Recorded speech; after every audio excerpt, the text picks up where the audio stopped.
Alright, so we're less than 2 weeks away from the US release of Mortal Kombat, and I'm super excited. I got my tickets, and yes, I know there have been spoilers galore on Twitter, on YouTube, even on my own channel. I have people trying to comment with spoilers, and I'm trying to block them as best I can. And rest assured that none of the videos I post from now up until the actual movie is released will have any spoilers because I haven't seen the movie. So there's no way I could spoil anything, and I'm not trying to read anything because I want to be just like you and go to the theater and be surprised. So all the videos that I'm talking about right now are purely just my opinion and speculation, and it's just pure fun because we're all Mortal Kombat fans, so why can we not just enjoy it and, talk about it? So given that information, I was perusing on Twitter and I did see that the actor who plays Cabal, Daniel Nelson, he did post a tweet saying, if there were to be a sequel to Mortal Kombat, what three characters would you like to see? And don't include Johnny Cage and Kitana on your list. So obviously from that statement, we know that Johnny Cage and Kitana will not be in Mortal Kombat. Want want. There goes our hopes for Mel Jarnson, I guess, being in there. And of course, I will say actors and actresses like to say stuff all the time to kind of throw people off. So this could be that, but I don't know for sure. But given that he said that, I would say the good chance is all we get to see of Kitana is her fan.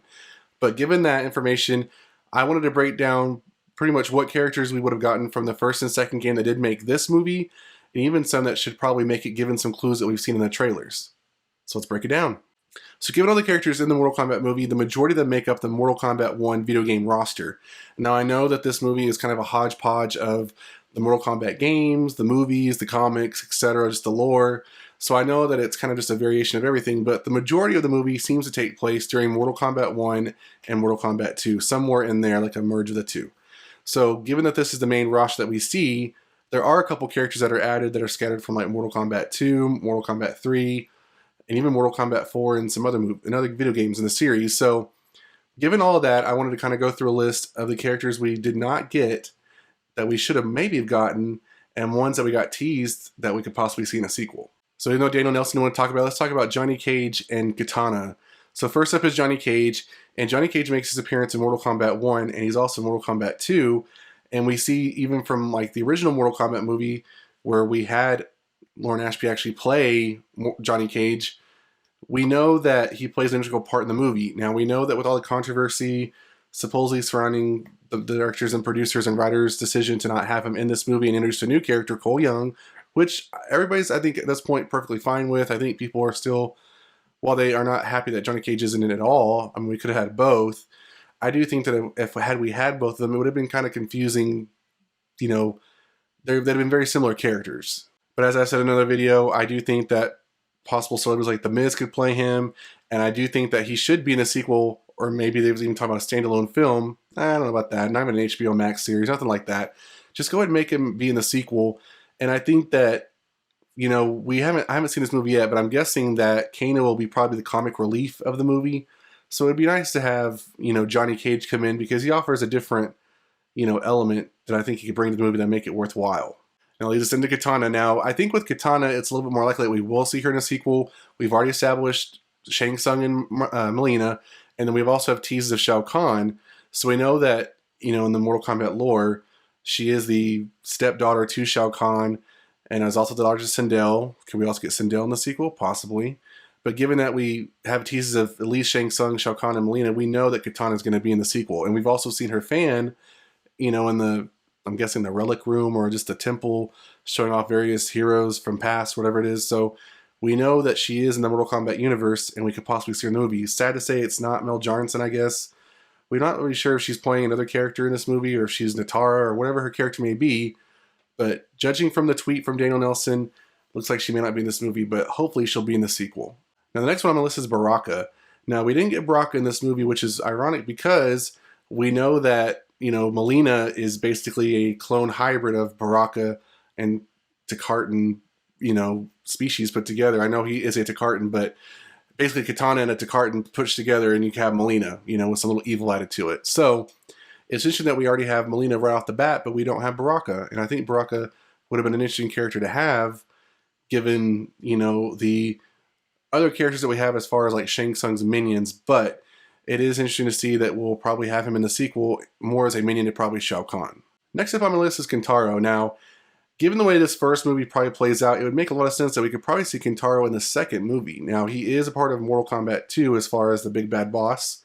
Now I know that Shao Kahn is also in the game, but he's basically the Goro replacement since Goro is in the first one. So we know, no spoilers, we know that in this movie Goro is going to face off against Cole Young, and more likely Goro will lose. So we know that from that point forward, and given how in the lore of Mortal Kombat, because Goro is not able to successfully defeat the Earthrealm warriors, Shao Kahn decides to, dig in his bag of baddies and find somebody else to throw out the Earthrealm warriors, and that's where he picks Kintaro. So we know that, the Tiger Shogun could probably come back and be a formidable foe to somebody in the next movie. Now, is it going to be more cliche like, oh, well, you have Kintaro in the next one? I wouldn't care. I don't think most fans would care because we've never seen Kintaro in a live-action format, so why not add him in the mix of villains? Next up, I have Jade. Now, Jade is a character, the hidden character in Mortal Kombat 2, more from what people are familiar with like me from Mortal Kombat 3. Now, in the game, she is very much like Melina and Kitana as far as having, that very female ninja-esque, role, and then she has more of like a green shade to herself, and she, of course, has like a staff.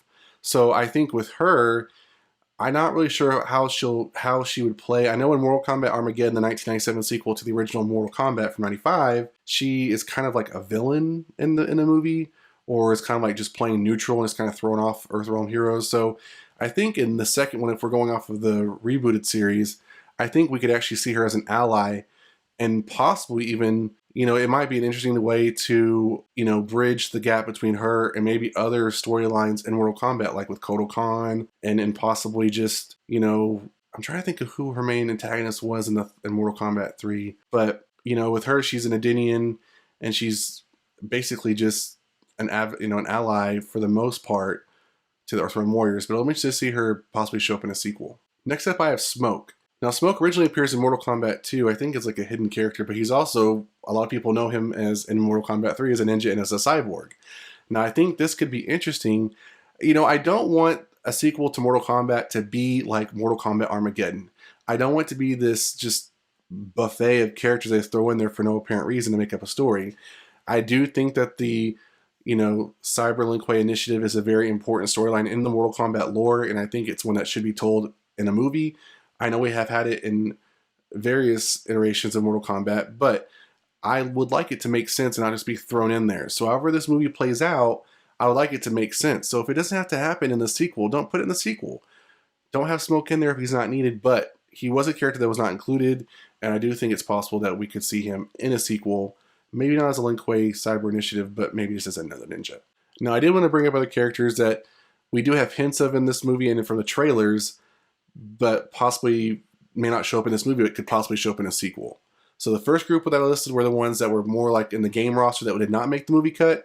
So these are going to be the ones that we kind of get hints of in the movie or from other movies that did not make the cut. So first up is Reptile. Now, I've made quite a few videos so far about how I feel like from the trailer, we do have Reptile in the movie. Now, there's some people out there that still believe that that may not be Reptile exactly, and maybe it could just be another Saurian. So basically another reptile-like monster from, Outworld, that's Reptile's race, and not exactly Reptile himself. That is a possibility. We don't know for sure, or at least I don't know for sure. I have not seen the movie yet. Don't spoil it for me, comments. Don't spoil it for me, commenters. So I would like to think that if we do get Reptile, that's great. If we don't get Reptile, that we do get him in a sequel. And of course, I like to see him in his ninja form, but we'll have to wait and see. All right, another character that's been kind of floating around is Noob Saibot. Now, we know that from this movie, we have Scorpion and the Bihan Sub-Zero basically going at each other. And I like the way that they were kind of setting this up, just like in Mortal Kombat Legends Scorpion's Revenge. So we have more of like a traditional backstory and not just the tournament. I like that we kind of have this kind of side story that kind of really sets up the true nature of two adversaries throughout the whole story, because we know Fire and Ice have always been, two conflicting forces. So it's kind of good to see that happening. But we know that first Sub-Zero kills Scorpion. Scorpion gets reincarnated somehow. We don't know exactly, at least in this movie. And he comes back as Scorpion with more like the Hellfire and chain weaponry. But we know his goal is to kill Sub-Zero, and he probably succeeds, or he will succeed. So we know two things will happen from that. We know that we will get probably Sub-Zero as far as the other Sub-Zero, which is the brother, who is possibly looking out to avenge his brother's death. Ironic. but he is a hero, not a villain. And then we have probably Noob Saibot that can happen, and he is basically the reincarnated form of Bihan, but is more of like just, he has a totally different power set. And he's basically just, like a shadow, I'd say like a shadow ninja. That's the best way to describe him. Not smoke, but like kind of like a shadow. He is a really cool character, and he was introduced as a hidden character in Mortal Kombat 2, but primarily people know him from Mortal Kombat 3, like myself.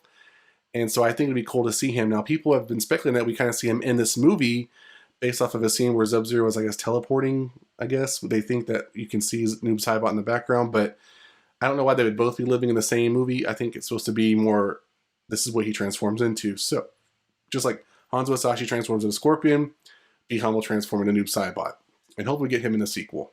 Another character that I kind of got a tease of is Fujin. Now, he is the brother of Raiden, and ironically enough, I am doing this video on National Siblings Day, so there we go, Raiden and Fujin, and I believe in the trailer you can kind of see, or some stills of the movie, you can see a statue which kind of looks like it represents Fujin.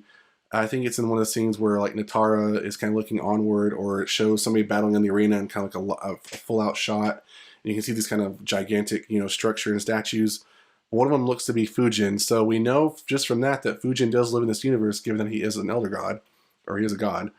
And so we hopefully will see him. I don't know if he should be in the sequel, but maybe later on in another movie, because, once you start getting into like Mortal Kombat 4 and on, the lore gets more detailed and more storylines break out and are more defined. So I'm not sure, the movies can do anything they want, so they have to actually stick directly to the story. But if we've got Raiden and they were introduced, let's say, some type of evil elder god, kind of like what they do in Mortal Kombat Armageddon, who I guess is Shao Kahn's father, or, whoever's trying to help him. It'd be kind of interesting to see maybe we do have, Raiden reach out to his brother to help him fight some type of elder god or evil god in the Mortal Kombat universe to help aid the Earthrealm heroes. So then again, I always say I don't want this to always be kind of convoluted and overstuffed.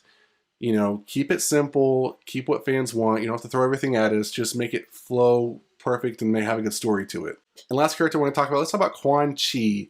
Now, I honestly wish he would have been in this movie, even if it was just a glimpse, because just like we see in Mortal Kombat Legends Scorpion's Revenge, we know that it's Quan-Chi who has kind of set up this whole thing, who's the puppet master and orchestrator. He basically is trying to, get the amulet to release Shinnok, which I don't think they'll introduce that in this movie, but that'd be a really good thing to introduce in the sequel that would totally lead up to the third one, kind of like in a, Avengers type setup, stack them together to lead to a final one. But it'd be nice to have hinted at him, or maybe just reference him, and maybe they do, I don't know yet, but there has been some fan art to show what he could have looked like, and we do know that from the cartoon animated movie, like I was saying before, Quan-Chi is the one that basically orchestrates where Sub-Zero goes to kill Scorpion, and after Scorpion dies, it's Quan-Chi who turns him into the Hellfire Scorpion we know and love. And it's, basically Scorpion at the end who realizes that he's been set up all along, and he kills Quan-Chi. So it'd be interesting to see that kind of portray out in the movie. It's not going to happen, but maybe in a sequel or maybe in a third one. I think Quan-Chi is a very cool character, and I think, while we have Shang Tsung, who is out looking for Shao Kahn, we need that other character out there that kind of is looking for higher than Shao Kahn. Now, other characters on there I didn't get to mention before was Shao Kahn. We do get a big tease of him as a big statue that I've talked about in my trailer breakdown. So we all know that Shao Kahn's going to be in the sequel, and I wish he'd be in an end credit scene, just kind of like we see at the end of Mortal Kombat. But we'll have to wait and see. But of course, Shao Kahn's going to make an appearance. We all know that. If he did not make an appearance, I would be very questionable as to what this movie is actually trying to do. But the Emperor will come. He always will. And that's it for my list, guys. What do you think of the characters that I broke down?